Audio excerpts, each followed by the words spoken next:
Hello dear WBCS exam comrade, প্রত্যেককে welcome WBCS pro লাইভে। আর আজকে একই রকমভাবে ডাব্লিউবিসিএস এর প্রতিটি চ্যাপ্টার, প্রতিটি সাবজেক্টের যেমন কভার করছিলাম, তারই পরবর্তী টপিকে চলে এসেছি, যেখানে অ্যানশিয়েন্ট হিস্ট্রির টপিক গুপ্ত যুগের পরবর্তীকালের গল্প নিয়ে আলোচনা করব। গুপ্ত যুগের পরবর্তীকালের গল্প অর্থাৎ ল্যাটার গুপ্তা পিরিয়ড।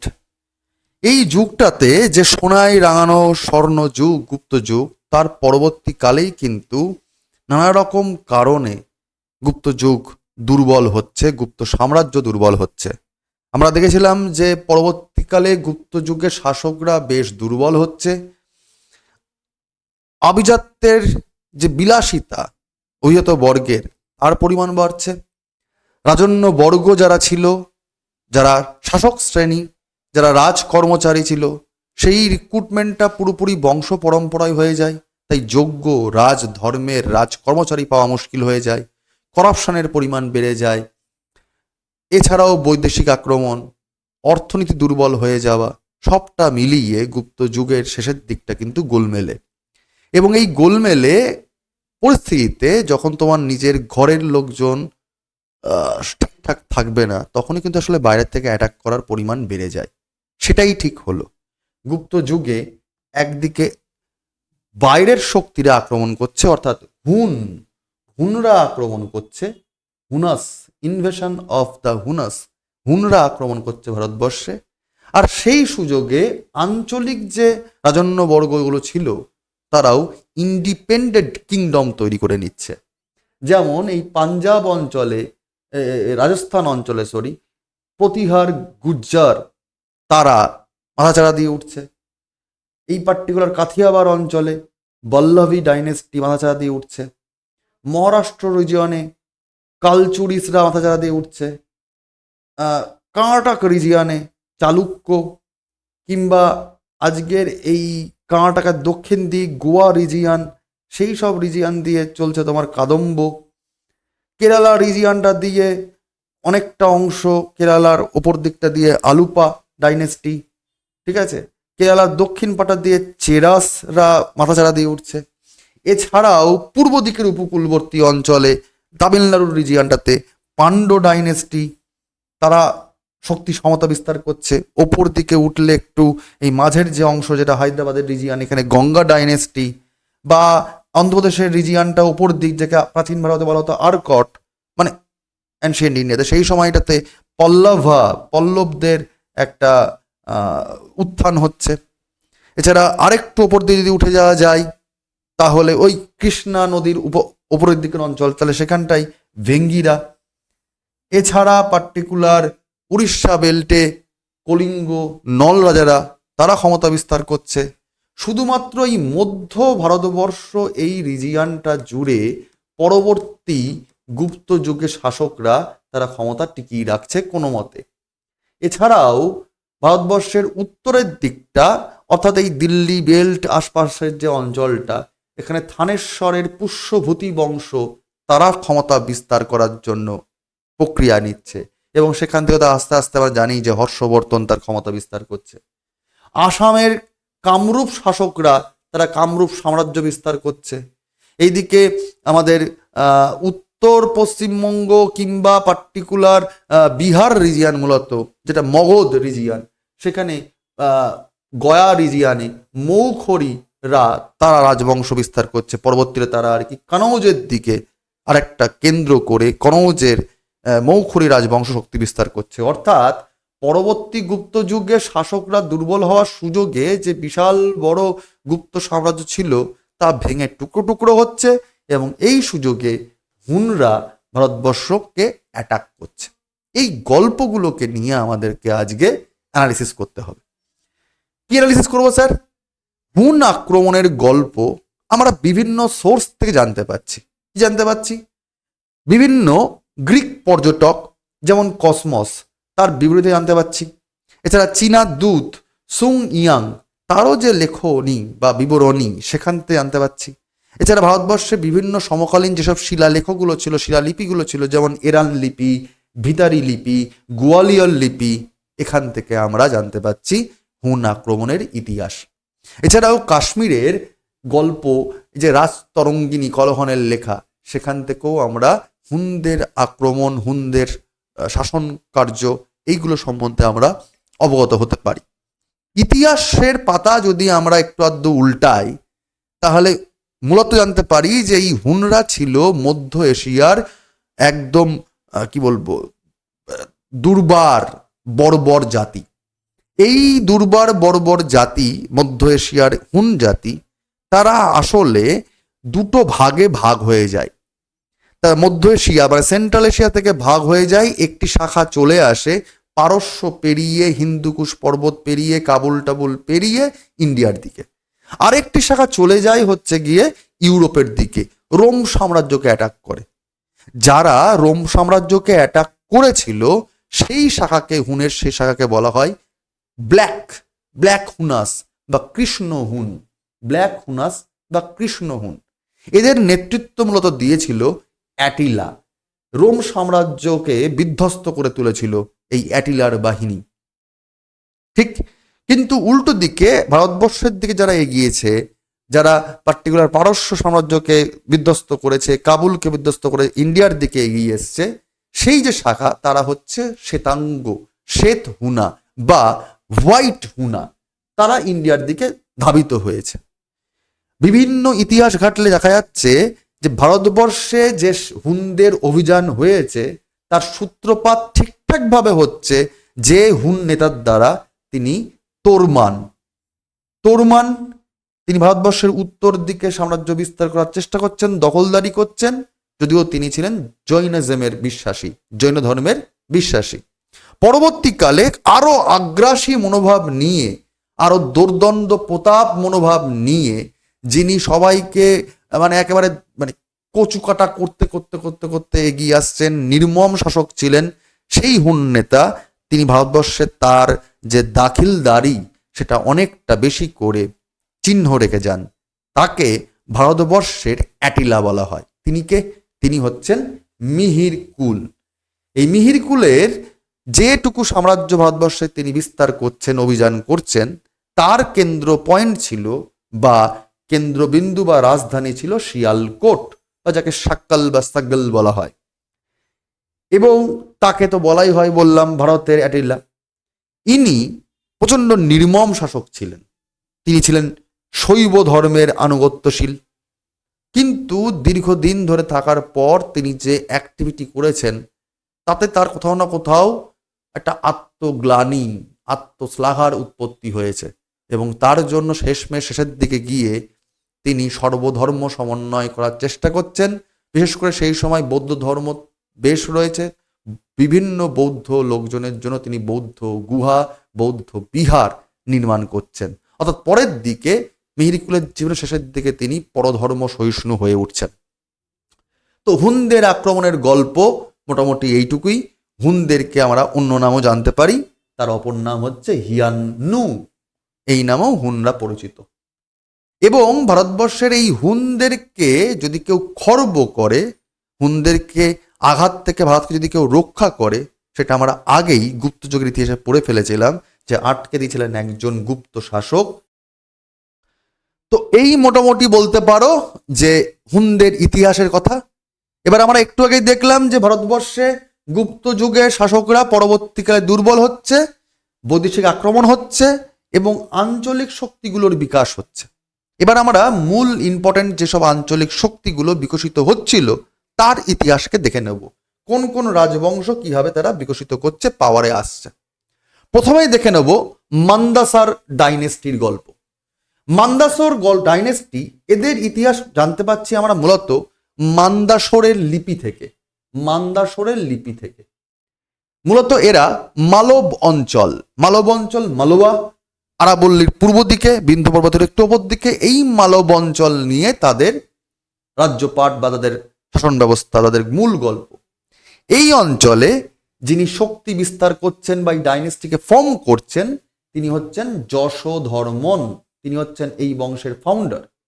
ইনি আসলে আউলিয়াকার বংশের মূল, তার সোর্স, তার রাজধানী ছিল দাসপুর, যেটা বর্তমানের মান্দাসর নামেই পরিচিত। সময়কাল মোটামুটি স্তরে 530 থেকে 550 খ্রিস্টাব্দ। এবং এই যশোধর বর্মনের সব থেকে বড় অ্যাচিভমেন্ট হচ্ছে তিনি ভারতের অ্যাটিলা, ওই যে হুন শাসক যিনি নির্মম ছিলেন মিহিরকুল, তাকে পর্যন্ত প্রতিহত করেছিলেন, তাকে পরাস্ত করেছিলেন। This a big big achievement. সেই সময় একজন আঞ্চলিক শাসক যার হাত ধরে মান্দাসর বংশ বিস্তারিত হচ্ছে, উত্থিত হচ্ছে, তার জন্য। এবং বিভিন্ন ইতিহাসের যে উপাদান সেগুলো পর্যবেক্ষণ করলে দেখা যাচ্ছে যে এই মান্দাসর ডাইনেস্টি বিভিন্ন শাসকদের হাত বরাবর যেতে যেতে, বা মূলত এই যশোধর্মনের শাসনকালে এতটাই পপুলার ছিল যে তিনি উত্তরে হিমালয় পর্যন্ত, দক্ষিণে মহেন্দ্রগিরি অবধি, পূর্বে ব্রহ্মপুত্র নদ অবধি এবং পশ্চিম দিকে আরব সাগর অবধি তার সাম্রাজ্যকে এক্সটেন্ড করেছিলেন। তার মানে এই মিডিল ইন্ডিয়া, নর্দার্ন ইন্ডিয়াতে যথেষ্ট রকমভাবে তিনি তার শক্তি বিস্তার করেছিলেন, বোঝা যাচ্ছে।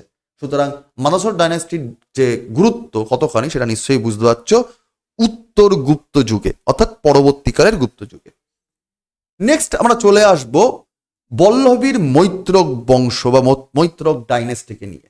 এরা আবার গুজরাটের যে তলার দিকের পোর্শন কাথিয়াবার রিজিয়ান, সেই রিজিয়ান বা গুজরাট মহারাষ্ট্র ঘেঁষা যে সৌরাষ্ট্র রিজিয়ান, সেখানকার অঞ্চলের এদের শক্তি বিস্তার হচ্ছে।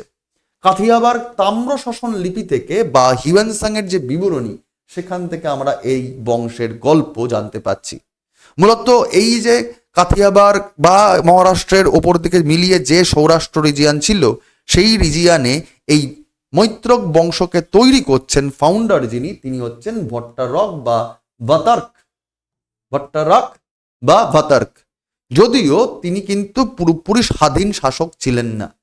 এই মৈত্রক বংশ বা বল্লভীর মৈত্রক বংশের প্রথম স্বাধীন রাজা তিনি ছিলেন প্রথম শিলাদিত্য ধর্মাদিত্য, যার সময়কাল 606 থেকে 612 এডি।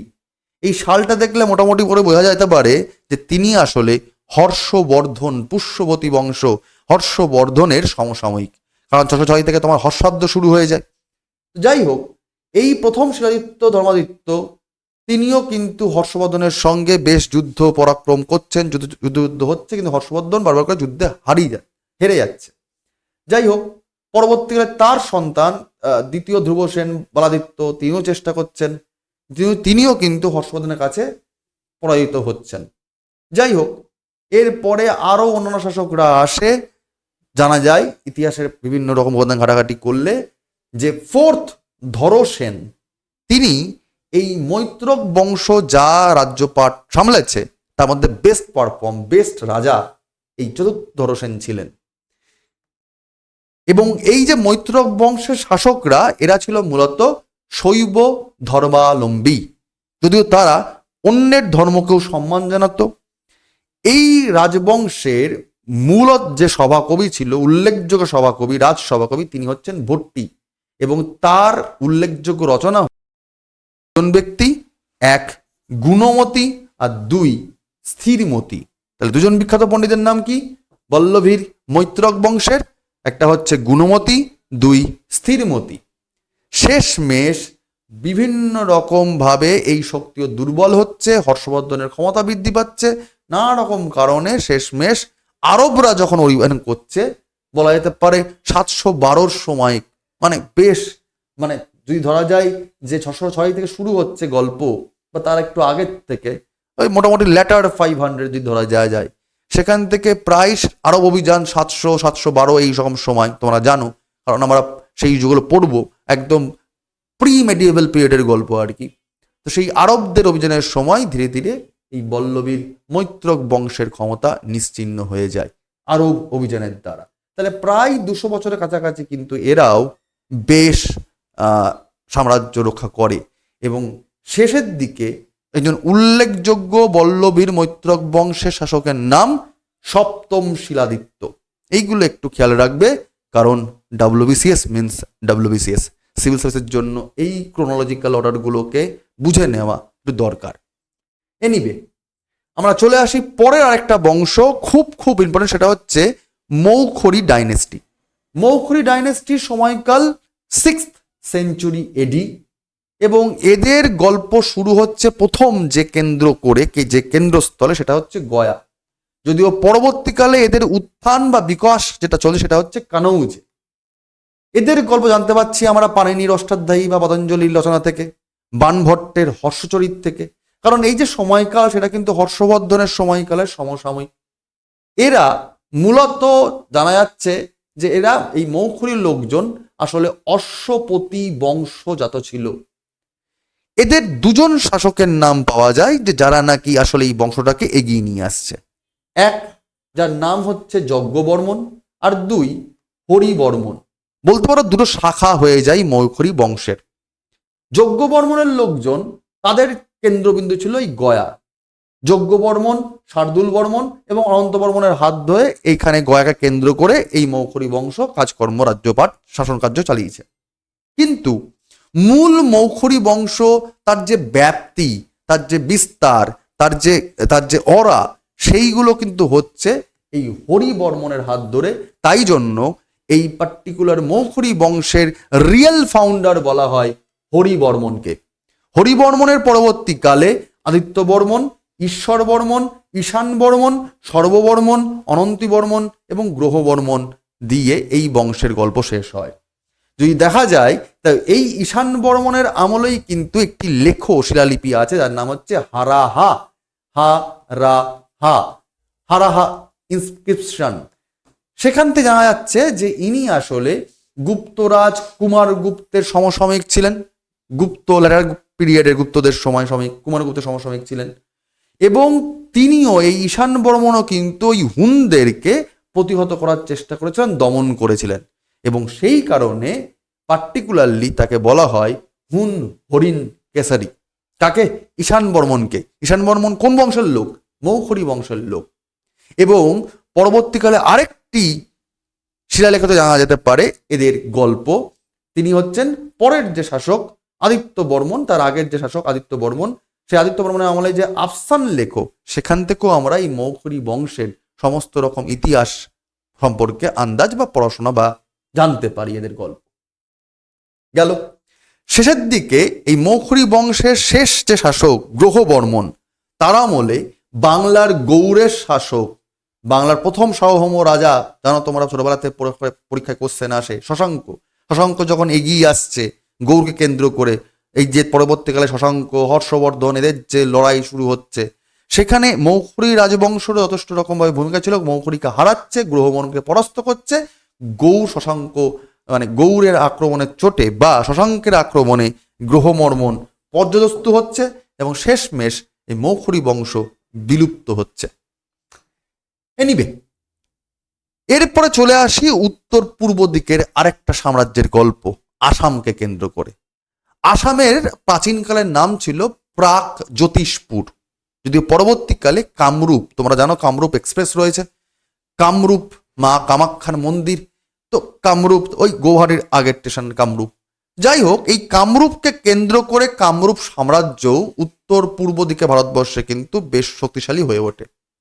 ইতিহাস ঘাটে জানা যায় যে সমুদ্রগুপ্তের আমলে, গুপ্ত যুগে সমুদ্রগুপ্ত এতটাই অড়া ছিল, এতটা পাওয়ারফুল ছিলেন, তিনি কামরূপ রাজ্যকে জয় করেছিলেন।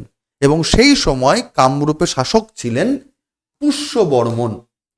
তাকে পরাস্ত করার পর তাকেই বলেছিল যে না, তুমি আমার আন্ডারে থাকো, তুমি বরং আমাকে ট্যাক্স দিও। অর্থাৎ কামরূপ রাজ্য সমুদ্রগুপ্তের সময় ছিল ট্যাক্স পেয়ার স্টেট হিসাবে বা প্রভিন্স হিসাবে, বা বলা যেতে পারে বাংলায় করদ রাজ্য হিসাবে। অর্থাৎ এরা ট্যাক্স তুলতো, সমুদ্রগুপ্তকে ট্যাক্স পাঠাতো, ঠিক করদ রাজ্য হিসাবে তাদের ভূমিকা ছিল। কিন্তু আরো অন্যান্য ইতিহাস ঘাটাঘাটি যদি করি আমরা, যেমন একদম প্রাচীনকাল থেকে মহাভারত বা বিভিন্ন পুরাণ, কিংবা আমরা হিউয়েন সাংয়ের বিবরণ, কিংবা এলাহাবাদ প্রশস্তি হরিসেনের লেখা বিভিন্ন রকম যদি আমরা ইতিহাস ঘাটি, তা দেখতে পাবো যে গুপ্ত যুগের পরবর্তীকালে শাসকরা যখন দুর্বল হয়ে পড়ছে, সেই সুযোগে কামরূপ সাম্রাজ্য তারা আবার মাথাচাড়া দিয়ে উঠছে, তারা নিজেদের স্বাধীন বলে ঘোষণা করছে। এবং সেই সময় স্বাধীনতা ঘোষণা করছে যে শাসক, এই পুষ্যবর্মনের পরবর্তীকালের বংশধর, তিনি হচ্ছেন ভূতি বর্মন, যিনি গুপ্তদের থেকে নিজেকে রেহাই দিচ্ছেন, নিজেকে স্বাধীন করছেন। স্বাধীনতার উদযাপনে, ইন্ডিপেন্ডেন্ট করার নিজেকে উদযাপনের জন্য তিনি নিজেকে উপাধি দিচ্ছেন মহারাজাধিরাজ। যদিও পরবর্তীকালে এই ভূতিবর্মনের পরবর্তীকালে কামরূপ সাম্রাজ্যের লোকজন গুপ্ত পরবর্তী বংশের শাসকদের সঙ্গে টুকরো টাকা লড়াই থেকে যাচ্ছে। পরবর্তীকালের গুপ্ত লোকজন চাইছে যে কামরূপকে আবার নিজেদের আন্ডারে আনতে, কিন্তু কামরূপ পুরোপুরি নিজের আন্ডারে আর আসছে না, কারণ ওরাও আর সেই রকম শক্তিশালী দাপরের লোকজন ছিল না। তো গুপ্ত শাসকদের সঙ্গে লড়াই চলছে, যেমন সুস্থিত বর্মন, তার সঙ্গে পরবর্তীকালের গুপ্ত শাসক মহাসেন গুপ্তের লড়াই হয়েছে। পরবর্তীকালে মহাসেন গুপ্তকে আবার হারিয়ে দিয়েছে কামরূপ শাসক ভাস্কর বর্মন। এই করে করে কামরূপ পুরোপুরি আর পরাধীন হয়নি গুপ্তদের কাছে, কামরূপ ইন্ডিপেন্ডেন্ট স্টেটই থেকে গেছে। এই ভাস্কর বর্মন মূলত ছিল ব্রাহ্মণ হিন্দু ধর্মাবলম্বী, কিন্তু হিউয়েন সাংয়ের বিবরণে জানা যায় যে তিনিও কিন্তু বৌদ্ধ ধর্ম সহিষ্ণু ছিলেন, বা তিনি সর্বধর্ম সমন্বয় করেই এগিয়ে চলতেন। তো মনে রাখতে হবে, এই যে আসাম রিজিয়ান বা কামরূপ অঞ্চল, তার প্রাচীন নাম ছিল প্রাক জ্যোতিষপুর। ঠিক ক্লিয়ার? এই যে আমরা পরবর্তীকালের গুপ্ত যুগে শাসকদের নিয়ে মোটামুটি গল্প করছি যে তারা দুর্বল হয়ে যাচ্ছে, আঞ্চলিক শক্তির বিকাশ হচ্ছে, হুনদের আক্রমণ হচ্ছে, তো পার্টিকুলারলি পরবর্তীকালের গুপ্ত যুগের শাসকরা কারা, সেই ইতিহাস যদি ঘাটাঘাটি করি আমরা, তাহলে দেখতে পাবো পরবর্তীকালের গুপ্ত যুগের প্রথম স্বাধীন, যে আর অতটাও দুর্বল ছিল না, সেই রকম শাসকের নাম হচ্ছে কৃষ্ণগুপ্ত। এবং তারপর একের পর এক হর্ষগুপ্ত, জীবিতগুপ্ত, দামোদর গুপ্ত, মহাসেন গুপ্তর নাম একটু আগেই তোমরা শুনলে, কামরূপের সাথে যার লড়াই চলেছে। এছাড়া মাধব গুপ্ত, আদিত্য গুপ্ত, চতুর্থ কুমার গুপ্ত, দেবগুপ্ত, দ্বিতীয় গুপ্তের নাম পাওয়া যায়। এই পরবর্তীকালের গুপ্ত যুগের যিনি শ্রেষ্ঠ শাসক ছিলেন তিনি হচ্ছেন আদিত্য গুপ্ত। এবং তার পরবর্তীকালে চতুর্থ কুমার গুপ্তের আমলেই কিন্তু ওই যে মৌখুরি রাজের গল্প বললাম, মৌখুরি বংশ, ঈশান বর্মন, মৌখুরি বংশের গল্প আমরা একটু আগেই পড়েছিলাম। ঈশান বর্মন, যে ঈশান বর্মন হুনদেরকে আটকে দিয়েছিল, হুন দমন করেছিল, হুন হরিণ কেশরী হয়েছিল, সেই ঈশান বর্মনের কথা বলছি আবার, যে চতুর্থ কুমার গুপ্ত মৌখুরিরা ঈশান বর্মনকে হারিয়ে দিয়েছিল। অর্থাৎ ঈশান বর্মনের যে ওরা তাকে কোথাও না কোথাও আটকে দিয়েছিল ফোর্থ কুমার গুপ্ত। পরবর্তীকালে দেবগুপ্তের আমলে হর্ষবর্ধন বা পুষ্যতি বংশের সঙ্গে তার শত্রুতা কিন্তু বেশ টিকে থাকে, লড়াই চলতেই থাকে, এবং শেষ মেশ 8th সেঞ্চুরির সময় দ্বিতীয় জীবিতগুপ্তের আমলে এই গুপ্তদের কিন্তু আস্তে আস্তে তার যে অরা সেটা কিন্তু পুরোপুরি ক্ষয়িত বা একদম মিলিয়ে যায়। তো ধরে নেওয়া যেতে পারে যে পরবর্তীকালেও গুপ্ত বংশের শেষ শাসক হিসেবে বলা যেতে পারে সেকেন্ড জীবিতগুপ্ত। তাহলে গুপ্ত যুগের প্রথম শাসকের নাম কি? শ্রীগুপ্ত। লাস্ট শাসকের নাম কি? জীবিতগুপ্ত। মাঝে বেশ শাসকের নাম কি? সমুদ্রগুপ্ত, গোল্ডেন এরা সেই সময়টা। এবং ল্যাটার গুপ্ত পিরিয়ডে প্রথম স্বাধীন শাসকের নাম কি? কৃষ্ণগুপ্ত। ঠিক, তো এই ছিল পুরোপুরি গুপ্তদের গল্প। আমরা আগের দিনে পড়ে নিয়েছিলাম পার্টিকুলারলি গুপ্ত যুগ, আজকে পড়লাম আমরা পরবর্তী গুপ্ত যুগ। তো আমরা এরম করে একের পর এক প্রত্যেকটা টপিক, প্রত্যেকটা কনসেপ্ট ক্লিয়ার করব। সঙ্গে থাকো, পড়াশোনা করো, লড়তে থাকো, যতক্ষণ পারছি নিজের বেস্ট দেওয়ার চেষ্টা করছি। তোমাদেরও কিন্তু এই অ্যাটাচমেন্ট আরো বাড়ানো দরকার, যাতে আমিও বুঝতে পারবো তোমাদের আর কি করতে পারলে ভালো হয়। লড়তে থাকো, পড়াশোনা করো। Best of luck.